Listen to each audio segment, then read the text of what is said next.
helping you with real estate, Mr. Mike Johnston. First off, I want to show you on the screen, this is kind of a schedule of what we're going to be doing over the next month. So we're going to hit Monday, Wednesday, Fridays, some Tuesdays, Thursdays, and things. If you want to, you can go to professionalrealestateschool.com. It will have this there for you, and you can download today's handout.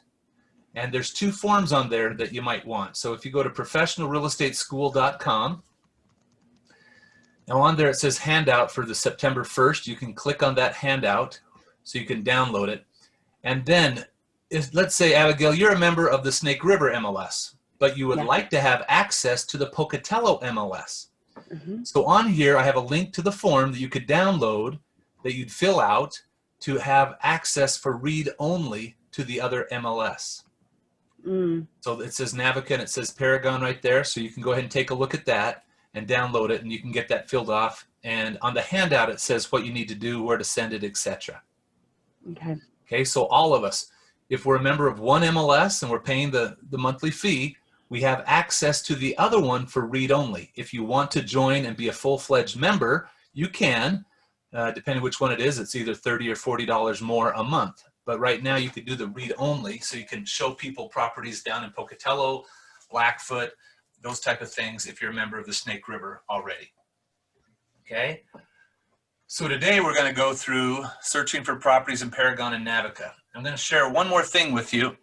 On here, if you scroll down a little bit, it says to visit our YouTube channel. So right there, if you click on that and it takes you to the YouTube channel, I have a bunch of different videos here explaining different things. So if you need some additional help on stuff like the RE-21, sending and receiving a referral, a lot of different things are on here that you could go through and look at. And we'll continue, we'll add these classes that we're doing right now to put them there as well. One thing you could do to help me out is if you subscribe to that channel. Right now I have 37 subscribers. I'm a peon. If I can get it up to 100 subscribers, they let me change the name of the channel and do some other cool stuff. So if you could subscribe to that, that would be great. Any questions on those things that we talked about so far? Nope. Okay, so we're going to go ahead and we're going to log in. So right now, we're going to go into Navica because I believe all of us that are on the call right now have access to that. And then we'll go through the other one. I should have sent this out earlier so everybody could sign up, and that way they could see everything exactly and follow along. So right now, if you have access to the Snake River MLS, Navica, go ahead and log on as well if you'd like to, so we can show you some of the setup things and how you can do certain functions and features that it has. And I'll be following along that handout if you download that from the website. Okay, first off, here we are. Now what we want to do is we want to edit the agent profile. So right up here in the upper right hand corner, if you click on that little cog, it comes into home and agent maintenance. Now on here, sometimes you'll see a few extra things. As the broker, I have access to other things that many of the agents don't. So we're going to click on the office agent here, skip over office, come down to agent maintenance. Then I'll come in here and I'll look for myself.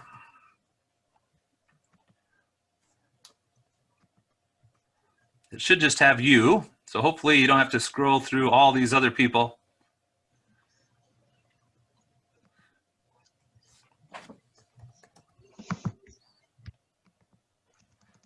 I know I'm in there somewhere. There we go. Okay, so here you go in and you can start to put in certain information. It lets you view your education records that are with the Association of Realtors, so you can see some of that stuff there. If you want to have a text or message phone number, they can send you information here. Here's your email signature, that when you send emails out of this, it will have that information there for you. Down here it shows NRDS, the National Realtors Database System, for the designation. So if you have different things, you can have those be put on. And that's not something you can change. You'd have to contact the association office to do that. But doing that, you can go ahead and click Save, and it saves that updated information for you. So that's just a start. Okay, so I'm not going to hit save because I don't want to do that. Over here on the left, it says user profile. So we'll click on the user profile. That's another way to get to the same spot. So you can, there's a lot of ways, there's two different things to get to the same spot. Okay. Or click there. Okay. Then we have under your home page, under the Navica home page down here at the very bottom, at the front you door click bell. on that part.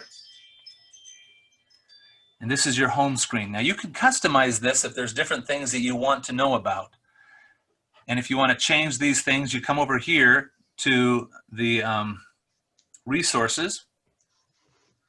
Now on resources, you can click My Navica homepage, and here it shows you what you can put in column 1, column 2, column 3, and you can move things around.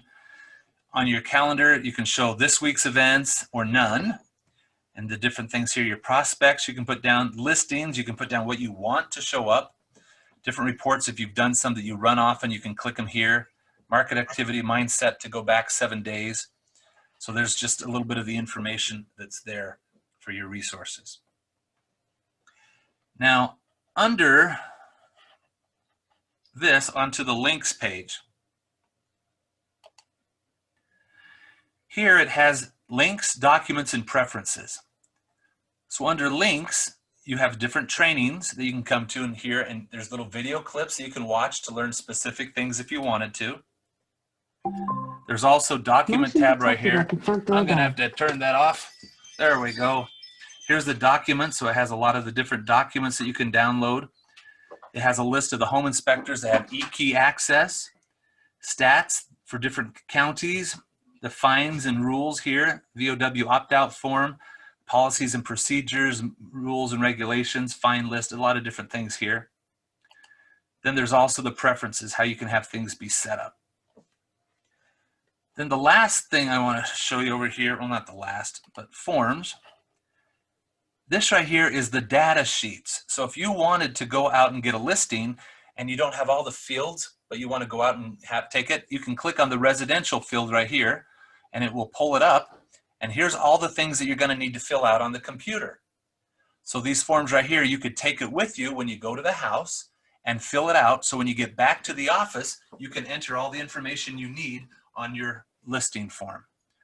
Okay, so that's just something there that not everybody utilizes or even thinks about. So residential, multifamily, the different things here. There's also agent license status change and lockbox transfer form. So if an agent switches an office, they have this form. This right here has other documents that you need to have on here as well. Okay, so that's the forms. Let's go into search because that's the main thing that we really want to talk about. So if we click on the search page right here, it pulls up like this. Now there's many different ways that you can search. Search, hot sheet search, there's tax search and history. The tax search would be something, if you cannot find a property that hasn't been listed before, it's not been on the MLS, but you want to learn a little bit about it, you can come into the tax database. Now we have the different counties here. Then here's Bonneville, since that's the one we use the most. And you can put down owner's name contains whatever, and let's put down Johnston. So we search for that. Now here it's pulling up all the Johnstons under owner's name. And we can click on one of these forms right here and pull something up to learn more about it. Here's mine, so well, that's not me. There's a Michael Johnston, lives on Long Cove Drive. Cool. Let's go look at his property. So we're just gonna click on that. So this is not one I own, but it pulls up the information. It shows their name. I dated a girl named Heather. Oh boy, better not show this to my wife. I don't know about this. Talks about the property, has the legal description, information. But the neat thing about this is if you cannot, or you aren't able to find information on it, it should show you square footage and other information on this particular property. Okay, it shows the improvements here. It shows the square footage, etc., and some value. That way you have something to start off with versus nothing when you're going out to a property, if it's brand new and it hasn't been put in before. Under the history section, you can pull up the history for a certain area. You can pull it up on an MLS number. It'll tell you the information that's happened there. But the main thing is going to be search. So let's go back to that tab. Here are the different property types that you can search for. Residential, multifamily, residential land, farm ranch, rentals, commercial, commercial lease, commercial land, or all property types. Let's say that you're on floor time or somebody calls you up and says, I saw this property over on such and such a street. Well, instead of searching by a property type, you can come down here and just click in the street address. If they have a house number or a road, you can put that down. And then you can search and pull up everything on that road so you can answer that question. The only thing you'd have to change is over here it shows active. You might add pending, closed, or something just in case it was something that's already closed. Or somebody says, I'm not exactly sure, but it was over by such and such street and such street. So here you can search by map. So if you click on here, search by map, it pulls up an area and you can zoom in and find where it is that you want to be. So let's say it's over by the mall. So here you can click a radius search, click on that and tap where you want, and it puts this blue thing here, which is a mile, and it pulls up all the properties and it shows active in green. And then you can hover over the top of it and it'll tell you a little bit about it. So if someone has a neighborhood or an area that you're wanting to search or pull up information on, you could pull it this way. Okay? You could also add onto this closed properties. So you click onto that and apply it. Oops, I clicked 2 times too fast. So we come back over to here. Apply that. See all those reds on there? A lot of sold properties.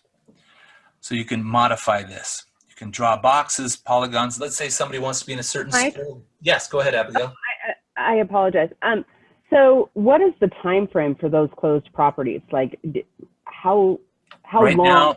Right now it's kind of open. Down here I could put down a sold date right below it. I just put everything. Okay. But right here I could put in a date for it, for a specific Because like that didn't pull up like all of the homes in the area. It just pulled up, you know, a select few. So well, I was just curious what those would be. I put down active, so that's the green, and then those that have closed in red.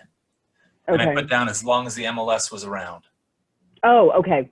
Okay, so that's why there's a lot of those red. But you can change that to what you're wanting for it. My key here is just to show you, like if someone was calling you on the phone and what you wanted to find something really quick. We don't want to be not smart, so to speak. That's another word for saying that we're not bright or whatever. So I'm just trying to show you a way that would be something simple for us to be able to pull up that information on a map really quick so you can answer some questions that somebody had. Okay? All right, so you can do that. You can change it. And you can also print them off, of course, but I'm just going to close that one out. So the thing about that is, if someone had a specific school that they wanted to be in, you could search for properties that way. Let's say that they wanted to be in whatever thing. Sometimes people ask to be in a certain area for their religion, for their church or something. You can pull it up that way too. But if you didn't do it by the coordinates, here's the other things that you can search for. So I'm talking to a person, and well, I'm going to turn that off. So I have active properties, short sell accepting contingents, and under contracts with a contingency. I can pull up what I want. Let's say I just want to find active homes. I can pull up active homes and I can say in Bonneville County. And each time I make a selection, it changes some of the things or the options there, so it helps me out. I can choose a city, and then there's also sub areas. Or if somebody tells me they want to find things up to 425,000, between 300 and 425, and they need to have at least 3 bedrooms, 2 baths. So I could just enter that few little things in there that's active in Bonneville County. Well, that's a big place. I could narrow it down to the cities. I could put down Ammon, Iona, Idaho Falls, but let's just leave it that way. So if I just did that little bit right now, I come down here and I can click search. Now with that search, before I've narrowed it down, it's, wow, that's it, 2 entries. So between 300 and 425 with 3 or more bedrooms, 2 or more baths, active in the county, I have only 2 properties. That is tough between 3 and 425. So there's that. Let's go back to the search criteria. So I have that here. I can make additional changes, but that's pretty tough if that's all there is in that price range. But let's say that somebody wants to look between 0 and 300. That's going to give us a few more. I just want to have some so we can make some changes on here. So let's click Start Search. There's 9. So we're still kind of tough. But here it pulls up the properties and you can see what's there. But the whole thing is we can go in here and make some changes and selections of what people want. So here I'm going to take off that price range and just leave it open. But normally you'll put something in there, bedrooms, baths, active, etc. But what are some of the other things we can search for? City, zoning, contract type. I don't think you'll be searching for that. Maybe somebody says, I saw so-and-so's name on a sign. Well, you can come in here and you can search by the listing agent to find where their sign is, something like that. Here you can search for things that are entered into a elementary school, middle school, or high school. Now be cautious. Garbage in, garbage out. So whoever the listing agent is, you're relying upon him or her to make sure that they've done their homework. So Trevor, if you're the listing agent, you make sure that the property you list is in the right school and you put that information in correctly. Okay? All right. Subdivisions. When you click on the things up above and you say what city you're in or county, it narrows down the subdivisions. Look on the property profile when you order that, and you'll get a copy that shows what the subdivision is. So you can put that down. And by doing that, it helps people pull up and search for the right subdivision. Okay, so that's that information. Down here, hot sheet criteria, if you want to pull that up. Selling information, you can pull up information on sold data. So that's just a little bit there. Now, there are other things that you can search for, and it's that you can pull up. So inventory criteria. You can pull up for an agent or for an office and pull up what they've got. Okay? Any questions on that right there? That's a quick, simple way to do some searches. Okay. Now, let's go into and talk a little bit about contacts. So over here on the left, I'm going to click on to the contacts section, and there's a few people I have in here right now. But there's my contacts and there's prospects. Now there's a difference between a contact and a prospect in Snake River. A contact would be just information that you have on the person. A prospect is someone that you're going to have automatically do some marketing or automatically search for things that the buyer wants. So you can come into here and I could pull up, let's say this one right here for Ron. Over here I can look at this right here. It says view the searches. The next one talks about the email of them. This right here is their email log of what you sent to them. Go ahead and send them a message right now, and here it cancels it or deletes this as a prospect. And over here it's just some notes if you chose to put something down. Here it talks about searches. I've assigned one search to each of these people. So on this particular search for Ron, I clicked on that and it pulls it up, gives me his name, his phone number, information that we have. And here is the search that I've created. If I come over here, I'm going to be able to edit the criteria. So I'm going to show you how to create this, but then I can come in here and I can go in and modify the different things that I want for him and save it. So that's just something that's there so you can see what's tied to that particular person. So that's the difference between a prospect and a contact. So let's go back to our search screen. So we were in here and we were searching and we wanted to find things between 300,000 and 425. And we have a buyer that wants 3 bedrooms, 2 baths, that type of stuff. So once we put together this information that we want, what we're able to do is let's go ahead and search it real quick so we can make sure we have those 2 properties. Okay, there's 2. Now up here it says return to search, show criteria, or save search. So once I've done this and I want to save this, I'm going to click on save search criteria. When I do that, I can give it a name. So I'll call it the 300 to 425 search. Now, my options are I can save it to my save searches, which is just putting it there so everybody, it's just something I can pull up again on my main page. For example, let's say that you work a price range for fixer-uppers or something. You could have that be a search that you do all the time and pull it up. So you could have it be saved that. The second thing is assign the search criteria to a contact. So if I've already entered a contact in, I could assign it to them. What I typically do is when I'm talking to somebody on the phone, an inquiry, or somebody's calling up doing floor time, I'll click on assign search criteria to a new contact or prospect. And this way it'll let me enter their information in right now. So I have the search, what I'm going to call it, and I'm going to click save. So now it's saved, but it automatically takes me into a new prospect. So here, I'm working with Rhonda. So I'm going to go ahead and type in here that I'm talking to Rhonda.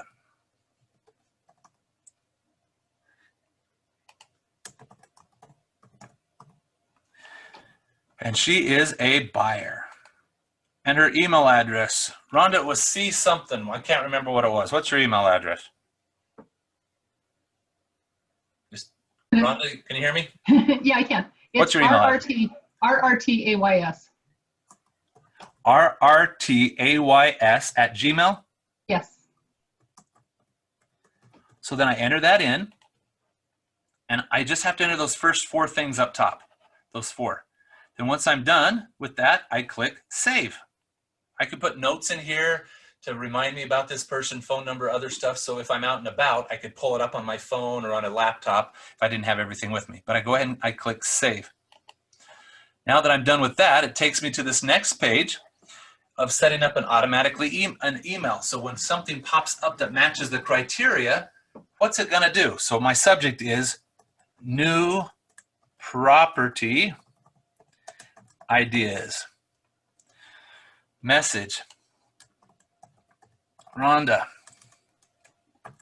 look at these and then give me a call if one sounds interesting. It would help if I spelled it right, so we'll change that there. Notify customer. I'll say yes. It doesn't do me any good to set this up and not have it go out to them. Notify you.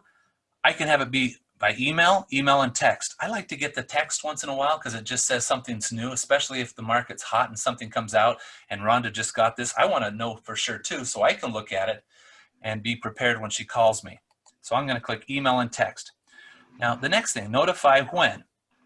I want to be notified on new listings, on price changes, and if it came back on the market.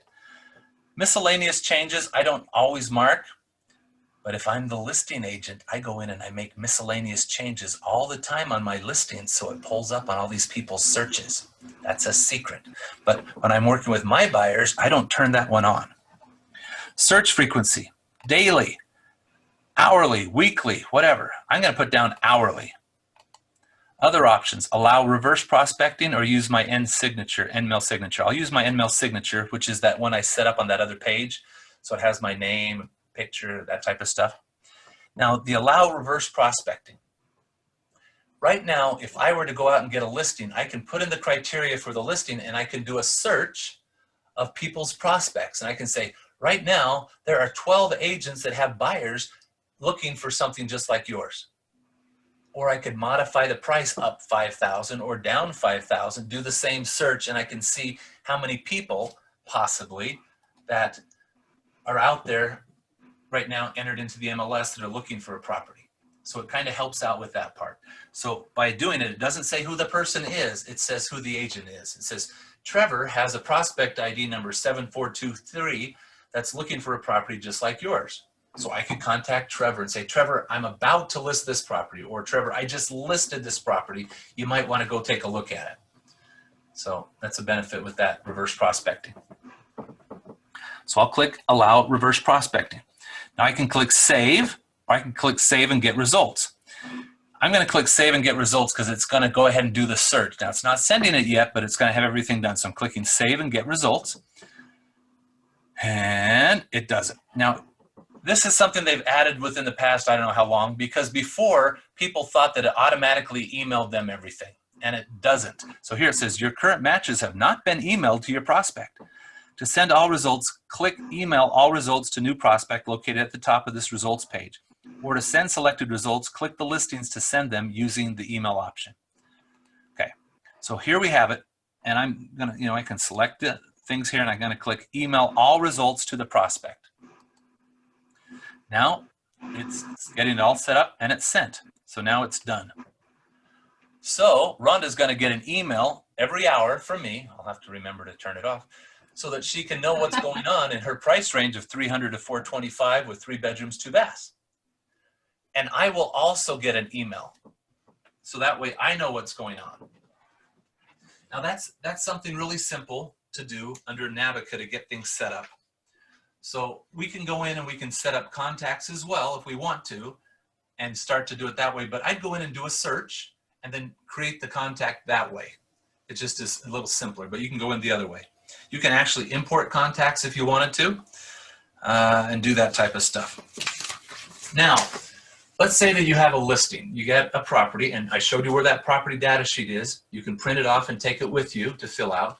Or if you're one of those geniuses that can remember everything, that's good too. So let's go in and enter in, or look at what we do when we're entering in a listing. So we're going to come over here and we can click Add Listing at the very top. Now this order is different. My home used to be on the top, and I don't know what I did, but now it's towards the bottom. So yours could be different there, and I'm not sure how I changed it, but I'm not really worried about it. But Add Listing. So on here, Add Listing, or over here it says Add Listing as sold or closed. Now this side over here is where you can enter additional properties. Let's say that you sold something with a builder and it wasn't listed and you want to use it for a comparable. You can enter that information here so that it can be used for the appraisers. And it's very important that we have the correct data and all that other stuff so you can put it here.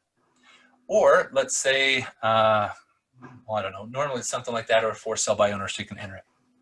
Add a listing. So if I'm going to come in here and add a listing, I have to know which type it's going to be, and I'll click on it. I'm going to list a house, so I'm clicking on residential. Here, it asks me for an area, and the reason why is it's going to change the fields for me to select with. Typically, Bonneville County. So I click on that, and I click Apply. Then it goes here and it says, who's the listing agent? Well, most of the time it's going to just have you, but I'm able to go in here and change a few things. That's who we're going to use. Now, over here on the right, I'm just going to mention to you now, save as a partial and submit. Save as a partial would be something that you're entering now, but it's not officially listed. So you're talking to these people, you're trying to do some analysis, etc., or you're getting it all ready. So when you go out and get the paper signed, right there at their house, you can get on your phone and click submit, and it goes out to everybody. You know, something along those lines. So that would be a partial. So right here, you'll go through and you'll start to fill these out. Underneath it says required fields. So you have to fill those out for sure. Sometimes we go through this and there's some fields that we're not sure about. And you might need to give me a call to say, what does this mean? But we're just going to go through some of these right now and just talk a little bit about it. Property type. If you click on it, it shows you the different types. A single family home, a condo, twin home, or townhouse, manufactured home without land or manufactured home with land, a timeshare, a recreation or cabin, or fractional ownership. Some of those you're never going to use. Most of the time it's going to be a single family, condo or townhouse, or either a manufactured with or without land. Those are probably the 4 most used. So I'm going to put down single family. List price. If I don't have the price yet, I'll leave it blank because I'll come back to that later once I have it listed. List date. If I click on it, it brings up a map, not a map, a calendar, and I can click on today's date, or maybe I'm going to list it here in the future. Or if I'm not sure yet, I'll leave it blank. Expiration date, same thing. Original list price, you'd put it in here of what it's going to be listed for. And right now we can leave it blank. County, we already put down Bonneville, but if you made a mistake on the earlier page, you can modify that. Street number, so it's 4797. Compass point, east, and the road. Wind, river, well, and here's where it starts to show you all the things that are on here. Wind River Drive. It's actually 2 words, so I'm going to call the MLS to get that changed. But it should say Wind River Drive. Unit number, city. Here, it drops down, and we'll put down Idaho Falls, state, Idaho. Now, if you're listing something in Wyoming and you don't have a license, that's illegal. So I always wonder why we have these things here. Well, I guess we can advertise things in other spots if you're licensed to do so. There are some MLSs that we're a part of, like the Northern Utah. It's called the Wasatch Front. It covers over into Bear Lake. So it does that. We also are part of one in Teton, the Teton Board of Realtors. And that covers their side and into our side of things. So sometimes there's an MLS that you join that covers more than one state. So that's what this is doing here. Zip code 83404. No, it's 83401. Subdivision. It narrows it down so you can go in and do this, but I'm just going to go through these briefly. Subdivision, elementary school, middle school, high school, parcel number. You can get that off the tax records if you wanted to. Taxes, how much they are and what year that was. Circuit breaker exemption, yes or no.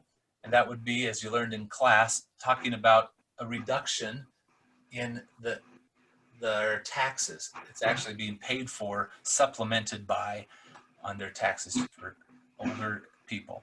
Tax status, homeowners exempt, not exempt, or unknown.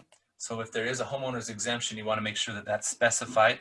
Homeowners association of the property, yes or no. And how that is to be paid, is it monthly or yearly? And how much that fee is. This field, proposed construction. This could be something that you're listing the property and it's not really built yet. All the information you're putting in is proposed. We don't want people showing up on your property there thinking that it's already being built if it's not. So that's why this field is important, proposed construction. Fixer upper. Well, same thing. If the home has a lot of repairs or a lot of work, then you could mark it as a fixer upper and fill that out there.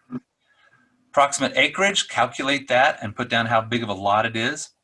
Floodplain, yes, no, do not know. Zoning, put that down. Legal description, lot 2, block 4. You don't need to put the township and range and things. If it's in a subdivision, you just need to put down the lot and block and then have the subdivision. Covenants, are there restrictive covenants to this property, yes or no? A septic fee, bedrooms, bathrooms, total half baths, total baths, approximately year built, owner's name, occupant, contact name, phone numbers, contract type. This is one that not everybody understands. Most of our listings will be an exclusive right to sell. As you remember in real estate class, they talk about exclusive agency and exclusive right to sell with prospects. So if you have somebody that's excluded, then you'd need to mark this right here, exclusive right to sell with prospects, because maybe the sellers have reserved 1 or 2 people that if somebody wrote it up, they're not going to compensate anybody. So you'd put that down here. Dual or variable rate commission. A dual or variable rate commission, it's 2 different things, but a lot of people think it's the one. A dual commission would mean if you, Trevor, brought in an offer on your own listing. Instead of charging, let's say 6%, you said, hey, if I find the buyer, I'm only going to charge you 5%. That would be a dual commission. So we need to disclose that to people, because in case somebody else is competing against you, you must disclose, oh, there's a 1% differential, but only if they ask. The variable commission rate is, let's say you write something up between, that's 100,000. Well, at 100,000, the seller's willing to pay X percent. If it's between 100 and 120, they're willing to pay Y percent. So that would be a variable commission. We don't see that very often, but it's still a possibility. So that's why we have that as an option. Agent bonus. If you're going to pay an agent a bonus, you could put $500 or $1,000. Commission paid on seller's concessions. Our MLS here asks for this. Most MLSs don't. It's whatever the sales price is what it's paid on. I typically put here that commission paid on seller's concessions, yes, but so many people say no. And well, I don't like to have to calculate what things are considered concession or not, but it talks about it. Builder, if you know who the builder is there a sign on the property? Agent owned, buyer exclusions, distressed property, handicap access, display on the internet, display address, VOW, then it goes into square footage, and then it has the grid here that talks about the square footage on each level, number of bedrooms, full baths, half baths, family rooms, living room, kitchen, formal dining room, den, office, laundry, and fireplace. Inclusions, exclusions, public information, write something there for them, private information, and don't put down things in here that you shouldn't put down. What's something you shouldn't put down? People are gone all the time, or kids are here by themselves, that type of stuff. Not good to say, because if somehow it got out there, somebody could take advantage of that, and that would not be good. Driving directions.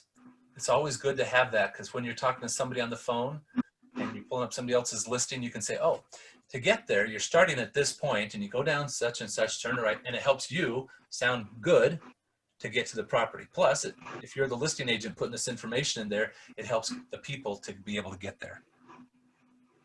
Features. Now here, you'll go through all these different features and mark off what it is. I think it's important to put this down because these are some fields that you can actually search for later on and find properties that are brick, that have gas heat, that have such and such. So here, construction status, we'll put that down, brick, modular, existing. Showing instructions, call first, no answer, show. Style, it's a 1.5 story, 2 story, split entry, whatever. Garage stalls, how many stalls there are and the type. Is it attached, detached? Is there a shop? Heat source, I can put down that it's forced air gas heat. I hadn't made a whole lot of changes, so it tried to do a save on me there. Showing instructions, style, garage, heat source, air conditioning, exterior, what's the thing? Let's say that it's brick exterior with an accent of vinyl. So my exterior secondary, I could put down as vinyl. Other rooms, is there an apartment? Is there a breakfast nook? Is there a study, main floor, master bedroom, formal dining room? You can put these things on here, theater room, because if somebody wants something like that and it has to be there and you have it, it will help them find it. Laundry, where is the laundry? Is it upstairs, main floor, basement? Sometimes you might have more than one, so you can mark it that way. The basement, is it a crawl space, daylight windows, partial, egress windows? Is it finished? Foundation, what type of foundation? Is roof? What type is it?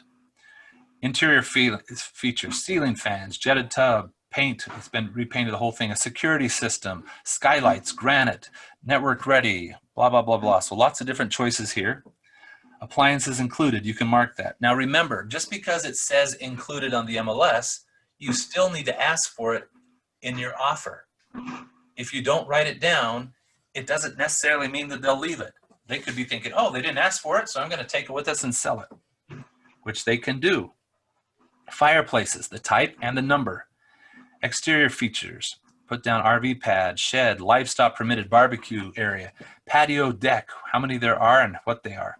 Fence type, is it complete, full, partial, chain links, metal, vinyl, landscaping, garden area, pond, terrace, sprinkler, auto, full, flower beds, water. Where does the water come from? Public or a community well? Shared, etc. Sewer, same type of stuff. Irrigation, provider information. Is it Fall River Power? Is it Lower Valley Electric? Idaho Falls Power, Idaho Power, Rocky Mountain Power? So you can put that down. A view of what? Topography, is it flat? Rolling? Driveway, is it brick, dirt, asphalt? Location, what's it near? Association fee, what it covers. Terms, what they're willing to pay or how they're willing to sell it. Then here you can add a co-listing agent as well. And then you click this over here, it says save as a partial. So now that I have this saved as a partial, I can come in here and I can see the different things that I've got here, and I can modify those when I come back in or create them to be live. I can go on with my partial listings, and I can add pictures, other things like that as well when I'm getting ready to submit it. I can also put in the associated documents like a lead-based paint disclosure, property disclosure, etc. So I have all of that information in there. Okay, so that's the basic part here. And I'm going to just go into a roster over here on the left. You can pull up information about all the other agents in town, and you can export that. You can search for just one agent here and get their contact information. So I'd go in and take a look at yours and make sure that you have a picture in here. If not, upload it. Make sure that your contact information is correct, because this is where an agent says, oh, I'm trying to track down Abigail. Oh, I'm trying to get a hold of Mike. Oh, and they can pull up the information here and make sure that they're reaching you the right way. So here I can do search for all agents, and here's just a brief little thing as it takes some time to pop up. And you can have it with pictures or without, so you can kind of know what some of these people look like. And you can which I think is good to know, because many times you know somebody, but you just aren't exactly sure. So here, it just pulls up the information about them and pictures, and you can see many people don't have pictures. Okay, so that would be a little bit there under roster. I'm not going to go through CMAs because that's a whole nother class for things, but that would be the Snake River MLS.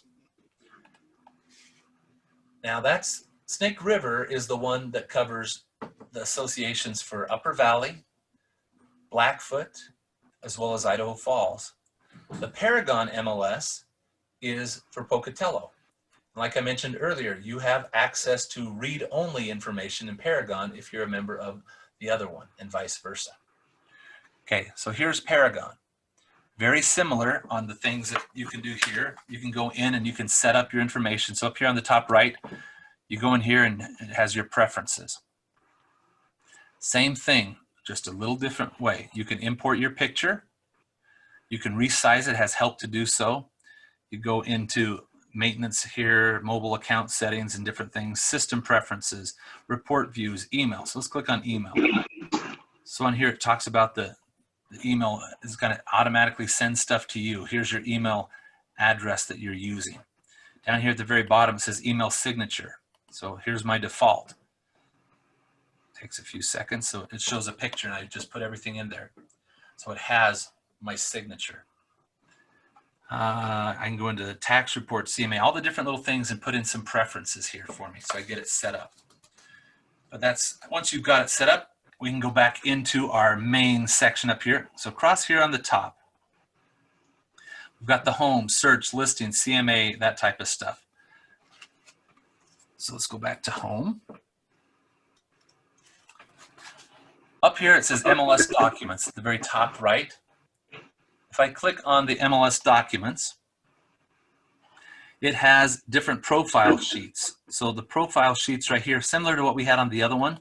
So if you click on that, here's a farm, ranch, multifamily, commercial, land, residential. So it has the data sheet so you can fill it out just like we talked about on the other one, and it's all right there for you. It's also a place where you can get information that they have handouts, manuals, things going on with their association, registration forms, etc. So that's just a simple part that they have. The next thing up here is compose an email. So if you want to send an email to somebody, you can send it through here. Well, nowadays we just use Gmail to send stuff out, but back in the day when this first started off, you had to have a desktop program like Outlook or something that you had to use. So they had this design that you could send things in and out from in here. Then they also have the help section. Here it has videos, clips, links, and other things like that that you can go to learn more about how to use Paragon, and it will help you out. So there's a lot of things here, training videos, etc. Okay. Going back on here, we have the tax database. So just like we were talking about on the other side, but here they just have Bannock County. They don't have the other counties. They just have Bannock to search for. Membership. You can come in here and you can pull up and print off labels. If you wanted to mail things to all the real estate agents, you could do that. You can pull up a roster of all the members or just the real estate agents. You can come over here to listings. You can either add a listing or maintain a listing that you have. And then there's also CMAs. So let's go into doing how to do a search first, so we can cover that a little bit. Then we'll go into listings. So doing a search, we'll just go ahead and click right here, search, but I'm going to go to the home page first because most places have multiple ways to do it. Here's over on this side, you can search by MLS number. You can do it by map, put in an address right here, a price, the status, and even an agent who has it listed. Or you can come up here to this search button here that does more. So let's go up here and I'm going to do a search. I can go into my saved searches over here. I can do mapping, hot sheet, the different inventory. But here's the main part you'll go into, either single family, lots, land, commercial, multifamily, farm, ranch, or multi-class. And you can see how similar this is to Navica. It's just a different look and feel. So we're going to come in here and I'm going to go into search for a single family. It pulls it up and it shows me right now that there's 16,610 total properties based on what I've clicked on. so far, and I haven't really clicked on anything yet. So that's what's in the database. Status. If I'm not sure what to do, I can either begin typing or I come over here and I click the help button and it says, here's your options for status. If I click active, it pulls up active, contingency of selling a home, contingency other, or under contract, contingency short sale, or coming soon. Well, if I don't want some of these things, I can turn them off. So I don't want to know about that one, this one, or that one. I just want things I can go show right now. I can also look for solds, pendings, expireds, withdrawn, rented, that type of stuff. So I just want active, so I'll click save. It's now narrowed it down to 169. So in Pocatello, in their MLS, there's only 169 active listings. That's not a whole lot. We're going to narrow it down. So under type, that includes everything. Condo, manufactured, everything, lots, land. I just would like to have single family. So I'm going to click on that, save. Now it's down to 143. I can search county, area, city. Well, I would like, and instead of clicking on here and do it, I'm going to show you how you can just type in. So I'm going to type in Pocatello, P-O-C, and I click on it. I want Chubbuck, C-H-U-B, and I stop. I click on that. So within Pocatello and Chubbuck, there's 91 properties. I can go and put a price range. I can put number of bedrooms. So we want 3 bedrooms or more, 2 baths or more. It's narrowed it down to 79. I like this feature because it always shows and it keeps it up to date on what we're doing. I can go into acres, number of garage stalls, square footage above, the bedrooms and baths. If there's a garage, the style of the home, MLS number if I want to pull something up that way. Then down here it says secondary criteria. I'll click on this, it'll expand it. I can pull up features. It must have a well, it must have this or that. Year built, heat source, air conditioning, schools, the agent that has it listed. And then advanced criteria is just a word search. I can search in the remarks or private remarks for a certain word, etc. Okay. Once I have this, I can go ahead and, well, that's too many. So let's get this narrowed down a little bit. So let's change this to be under 200,000. So we have 13. So that's a decent number. So we've got this. I can do a count, which I already did, or I'll do a search. So I'll click on search. It's now going to show me those 13 different properties that we have. So I've got them here. It has, and you can change what shows up. Here's the office, here's the agent, and the other information. So now that I have all of this, I can either have it show up in a report, a different way to look at it. I can go in and look at the listings. I can select them all. And if I do that, I can come up here and I can save the search or save it as a search. I can email it out if I wanted to, but let's go ahead and from here, I'm going to go ahead and click Save Search As. So I'm going to call this the under 200 search. I can set this, if this is the one I do every single day, I could set it as my default search. So when I do a search, it's going to do this one or have the criteria there. And that's for me. Or contact. I can assign it to a contact like we did before. I don't have anybody in here, so I'd click on Add New Contact. So on here, I'm going to put down. So Rhonda, you're getting a lot of stuff on here. Sure hope we find you a house soon. So then I can put on here. And Rhonda, what was it again? It is RRT AYS at gmail.com. So I put that down. I put phone numbers, other stuff, the criteria, what they are. I can not appear on mailing labels, so I don't want to put their information here, etc. Blah, blah, blah, blah. Save. Okay. So it's now saved. New contact added successfully. Now I can either save it or I can click Save and Notify. Here, by doing Save and Notify, it's going to let them know about what it is that I just searched for and send it to them. All right, so it says when it was created, the welcome message has not been sent. I can choose whatever way I'm going to do it. I'm going to do email. Here's my email notification options. It shows that. It's going to send me a copy of it. And if there's another person to send it to, a spouse or a secondary person, I can do that and add it. I can select what it's going to say. The default is real estate listing notification for Rhonda Taylor. Immediately reoccurring. So I'm going to just put down immediately. I'm going to put down reoccurring so it always does that, and I can select when. Client handout. Now the different things that you can choose show what you select. So I'm going to do a client handout 1. And it has my email, signature, blah, blah, blah, blah. That's fine. I'm going to click OK. Ooh, please set the recurring time frame. So set the time frame. I want it to be hourly. So daily, every, I'll set up once, daily, weekly. So I can only do it daily on this one. Okay. So it's going to be at 12 o'clock. I'd rather do it at 8 o'clock in the morning. So every day at 8 o'clock in the morning, it's going to send that. But right now I'm going to tell it to be immediately. So it's going to send it to her. So here it shows there's 13 matches, 13 are new and 0 have changed. So it sent that to her.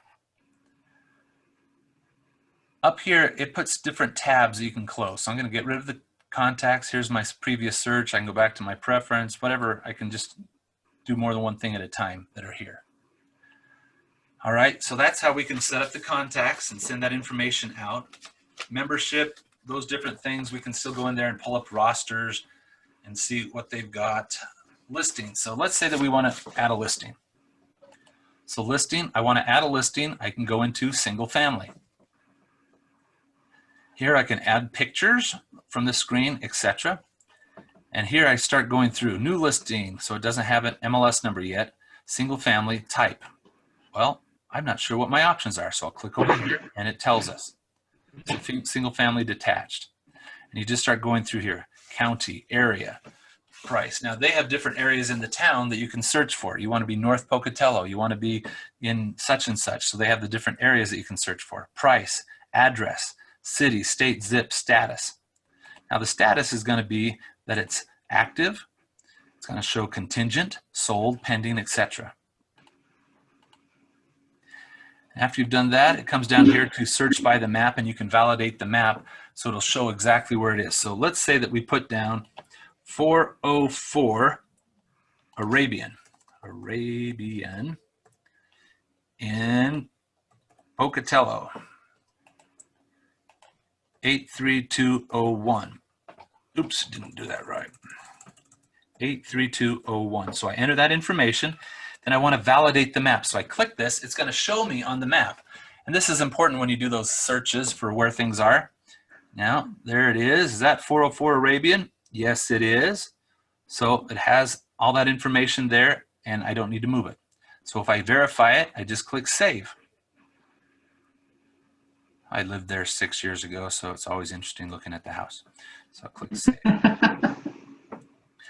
Then I come down to General. So we just keep opening up these different things, and you answer the questions. You put down the listing agent, if there's a co-agent, dual or variable commission, contract type. So some of the same things we had: buyer exclusion, agent owned, sign, key box, where it's located, homeowners association, list and expiration date, number of bedrooms and baths, that type of stuff. So pretty much the same type of things that we had on the other one. We're just going to go through and fill those out. Remarks. We can put down our remarks that would be shared for the public. Features, you can go down here and it's that same type of sheet. Put everything down. And then once it's sold, you'll put in the sold information. So you have that information here as well. Okay, so that would be your listing. And you can save it as a partial. Don't hit save listing if it's not done, because it will go out there. It'll first tell you have some errors, but then it will go out to everybody. Okay, tax autofill. You can come in here and you can pull up the county records, and it will bring over square footage and other information from the county for you. Okay, so that's a little bit on the listing side. Contact. I had a question. Go ahead, Rhonda. If, like, my parents have a home in Income, okay, but I'm not with Pocatello, right, how do I do that? Okay, like I mentioned, you can become, you can pull up the information for it, and you can have it, but you aren't able to put it in there. So if you want to list property and have it be in this MLS, you're going to have to pay $40 a month to be a member to have it be in there. Okay. Otherwise, you could have it co-listed with an agent that's down there in the MLS, but then you're sharing half the commission typically with that other agent. So typically, if you're going to do something down in Pocatello and it's worth your while, I'd go ahead and join and pay that $40 more a month for X number of months while you're down there. And then So you can do that? You can do that for like 2 or 3 months or whatever? They don't like it, but yes, you can. Okay. Okay. So that's a little bit That makes here sense. with Paragon. So we talked about Paragon. We talked about the other MLS. So we went through that type of stuff. Now, are there any questions about those two things? I just kind of went over them briefly because we just had an hour, and that way we kind of do some of the searching and see what's going there. The one thing I want you to keep in mind is here's all the different things that we're going to be going through. So here in 2 days, we're going to go through how to use the super key and lock boxes, because some people don't even know how to open up a lockbox. That's okay. It's not something we always go through. So we're going to talk about that and how you can set certain things up that will let you know when there's been a showing. How you can change on the keypad, you can change the shackle code if you wanted to. And there's other things. So we're going to go through that part on Thursday. As well as it says Thursday, we're going to talk about contacting another's client or agent. You really don't reach out to somebody else. And there's some questions you typically ask when somebody calls you up. We'll go through that type of information. And also setting up showings, from finding them in the MLS, organizing a route, calling the homeowner to set it up, how to show properties. Then we'll start to talk a little bit about the agency disclosure brochure and agency in general. So we'll do that. Then the day after that, we'll talk about seller forms. Another time, we'll talk about buyer forms, etc. So please keep those in mind. Invite some of the other agents to come participate so they know what's going on. And remember, subscribe to my YouTube channel so I can have at least 38, maybe 39 friends.